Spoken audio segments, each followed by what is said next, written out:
नमस्कार दोस्तों, आप सभी का फिर से स्वागत है टेक्नोलॉजी कीड़ा चैनल में। और इस वीडियो में आज हम लोग बात करेंगे डोमेन ड्रिवन डिज़ाइन की।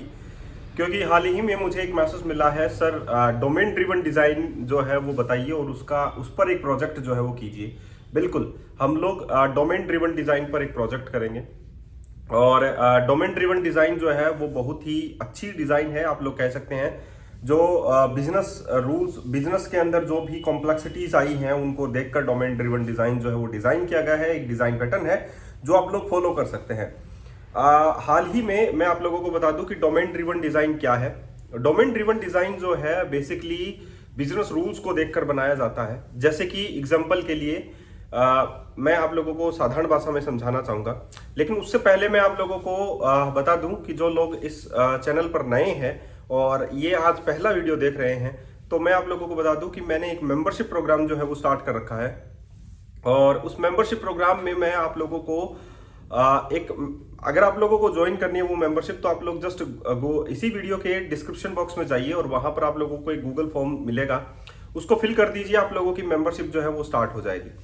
उस मेंबरशिप के अंदर मैं अनलिमिटेड प्रोजेक्ट्स जो है आप लोगों को डिलीवर करता हूं। जैसे ASP.NET MVC से स्टार्ट है और पूरा का पूरा रोड मैप जो है ASP.NET कोर का वो मैंने डिजाइन किया है कि SQL के वीडियोस भी मिलेंगे, ASP.NET कोर वेब APIs के वीडियोस भी मिलेंगे, ASP.NET MVC के भी मिलेंगे, साथ ही उनमें प्रोजेक्ट बेस्ड जो वीडियोस है वो मिलेंगे। तो आप लोगों को एक स्ट्रक्चर्ड कोर्स जो है वो मैं प्रोवाइड कर रहा हूँ और उसकी जो फीस है दैट इज 500 ओनली।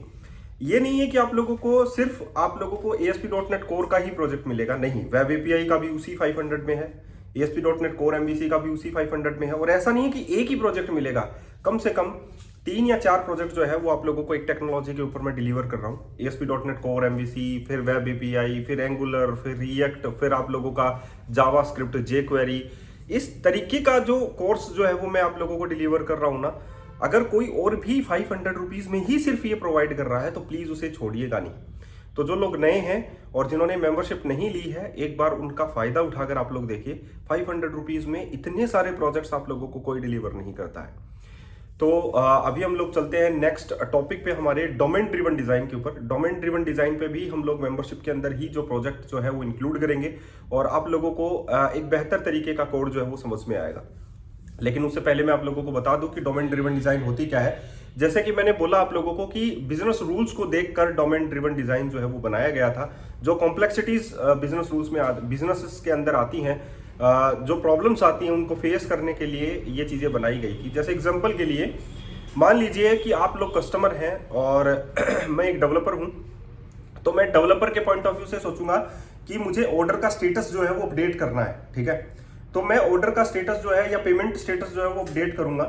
लेकिन आपका जो पॉइंट होगा कि ऑर्डर डिलीवर्ड हो गया, डिस्पैच हो गया, दैट इज द आपका पॉइंट है। तो आपका जो व्यू होगा वो अलग होगा, मेरा जो व्यू होगा वो अलग होगा। तो मेरा जो डाटा कॉन्टेक्स्ट है वो मेरा अलग बनेगा, आप लोगों का कॉन्टेक्स्ट अलग बनेगा। जैसे एग्जांपल के लिए हम लोग रिपोजिटरी पैटर्न में क्या कर देते हैं, बेसिकली हमारा वहां पर एक काम होता है कि हम लोग यूजर के लिए भी वही कॉन्टेक्स्ट तैयार करते हैं, हम लोग जो सेलर होता है उसके लिए भी वही कॉन्टेक्स्ट तैयार करते हैं, बाकी अदर यूजर्स होते हैं उनके लिए भी सेम कॉन्टेक्स्ट तैयार करते हैं। इसमें ऐसा नहीं होगा, इसमें बाउंडेड कॉन्टेक्स्ट होगा। बाउंडेड कॉन्टेक्स्ट का मतलब एक बाउंड्री क्रिएट की जाएगी एप्लीकेशन लेयर और आप लोगों की UI लेयर के बीच में। तो उसमें क्या होगा, उसमें आप लोगों को इतना समझ में आएगा कि यस, ये कस्टमर है और इसका रिक्वेस्ट गया है और रिस्पॉन्स जो है वो क्लाइंट को मिलना है। रिक्वेस्ट जो है वो डेवलपर के पास आएगी, रिस्पॉन्स जो है वो आप लोगों के क्लाइंट के पास आएगी। तो दोनों ही पेज जो है वो आप लोगों के लिए अलग बनेंगे। क्लाइंट को क्या दिखाना है और जो डेवलपर है उसको क्या देखना है, इस बारे में आप लोगों की बात होगी।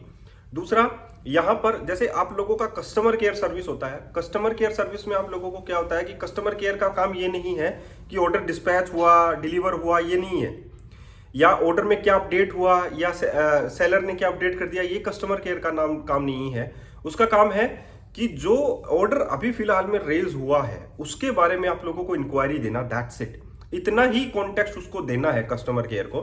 वो प्रोडक्ट को अपडेट नहीं कर सकता, वो आप लोगों के प्रोडक्ट को अपडेट नहीं कर सकता, दैट ये आप लोगों का कस्टमर केयर का जो कॉन्टेक्स्ट है वो बनेगा। तो इसमें हर बार कस्टमर को देखकर या बिजनेस रूल्स को देखकर जो है कोड तैयार किया जाता है, that is the domain driven design. और ये बहुत अच्छा आप लोग समझेंगे जब हम लोग एक प्रोजेक्ट तैयार करेंगे इसके ऊपर। मान लीजिए हम लोगों ने शॉपिंग कार्ट ही तैयार किया या हम लोगों ने कोई कुछ और दूसरा तैयार किया, तो वो ज्यादा बेहतर तरीके से समझ में आएगा आप लोगों को। जैसे मान लीजिए कि आप लोग एक एडमिनिस्ट्रेटर हैं और आप लोगों को मैं एक इंटरफेस देता हूं, उस इंटरफेस में आप लोग प्रोडक्ट को भी गेट कर सकते हैं, आप लोग जो है कस्टमर क्वेरीज भी चेक कर सकते हैं, आप लोग सब कुछ चेक कर सकते हैं। वो आप लोगों के लिए इंटरफेस है, लेकिन मैंने अपने लिए इंटरफेस बनाया एक डेवलपर के लिए। वो क्या काम कर सकता है, सपोज प्रोडक्ट को एडिट कर सकता है, वो प्रोडक्ट को ऐड नहीं करेगा, तो वो इंटरफेस ही मत दो उसको जो डेवलपर है। या हम लोग कस्टमर के साइड में देखें तो कस्टमर सिर्फ गेट ऑल कर सकता है, बाकी अदर जो कॉमन फंक्शंस है वो उसको इंटरफेस में देने ही नहीं है, तो वो कस्टमर का पॉइंट ऑफ व्यू हो गया। तो ये जो है वो बिजनेस रूल्स को देखकर बनाए जाते हैं, जो कॉम्प्लेक्सिटीज होती है उनको देखकर बनाए जाते हैं। जैसे और भी बताता हूँ, कुछ और भी एग्जांपल हो सकते हैं डोमेन ड्रिवन डिजाइन के। तो डोमेन ड्रिवन डिजाइन जो है बेसिकली इस तरीके से ही तैयार किया जाता है। जैसे कि एग्जांपल के लिए मान लीजिए किसी कस्टमर का क्वेरी आया कि उसे कुछ प्रोडक्ट जो है वो खरीदना है, तो वो रिक्वेस्ट करेगा, ठीक है, कि प्रोडक्ट में ये सारी चीजें होनी चाहिए, राइट। तो डेवलपर को ये पॉइंट देखना है कि उसको जो कस्टमर की जो क्वेरी आई है उसको कैसे वो निगोशिएट करे, ठीक है। That is the developer side और that is the customer side, ये दोनों ही पार्ट जो है वो अलग अलग बनेंगे। तो इसमें आप लोगों को मजा आएगा, क्योंकि ये डोमेन ड्रिवन डिजाइन माइक्रोसॉफ्ट तक भी यूज किया जाता है। और क्योंकि कॉम्प्लेक्सिटीज को रिड्यूस करने के लिए ये जो डिजाइन है वो बनाया गया था। तो जिसको सीखना है डोमेन ड्रिवन डिजाइन की कैसे तैयार किया जाता है, वो मेंबरशिप ज्वाइन कर लीजिए, क्योंकि हम लोग पूरा कंप्लीट एक प्रोजेक्ट ही इस पर बनाने वाले हैं। तो आप लोगों को देखिए, क्लीन आर्किटेक्चर मैंने बताया, उस पर भी आप लोगों का प्रोजेक्ट बन रहा है। रिपोजिटरी पैटर्न मैंने आप लोगों को बताया, उस पर भी प्रोजेक्ट आप लोगों का बन रहा है। और डिफरेंट टाइप्स के प्रोजेक्ट आप लोगों के बनेंगे, फ्रंट एंड भी आप लोगों का बना है। तो आप लोगों को एक अच्छा कोड जो है वो मैं डिलीवर करना चाहता हूँ, लेकिन उसकी सिर्फ 500 रुपीज़ है और वो अनलिमिटेड है। अनलिमिटेड का मतलब ये होता है कि जब जब नया कोर्स मिलेगा इसी 500 रुपये में आप लोगों को सेंड कर दिया जाएगा। तो ये टेक्नोलॉजी कीड़ा का एक ड्रीम है कि बहुत सारी कम्युनिटी मुझसे ऐड हो, मुझसे जुड़े, और मैं चाहता हूं कि हम लोग भी बिल्ड हों और आगे बढ़ें, और फाइनली हमारी भी एक टीम बने, और आप लोगों को जो कोड डिलीवर किया जा रहा है उसमें आप लोग मजबूत बने। दैट्स फाइनल, ये मेरा जो है ड्रीम है। और मैं यही चाहता हूं कि जो लोग ज्वाइन करेंगे उनको फ़ायदा 100% मिलेगा, कोई 99.9 नहीं है, 100% उनको फायदा मिलेगा। क्योंकि मैं ऐसे कोड को लेकर चल रहा हूं जो आप लोगों का पूरा रोड मैप आप लोगों को देता है .NET कोर का। और रही बात क्वेश्चनरीज की या आप लोगों के जॉब इंटरव्यूज की, जब आप लोगों का एक्सपीरियंस इतना हो जाएगा, हर चीज़ों को बाई प्रैक्टिकली आप लोग चीज़ चेक कर लेंगे, तो आप लोगों को किसी भी इंटरव्यू में फेस करने की प्रॉब्लम नहीं आएगी। तो आज के लिए इतना ही, फिर मिलते हैं एक अच्छे से नए वीडियो के साथ। धन्यवाद।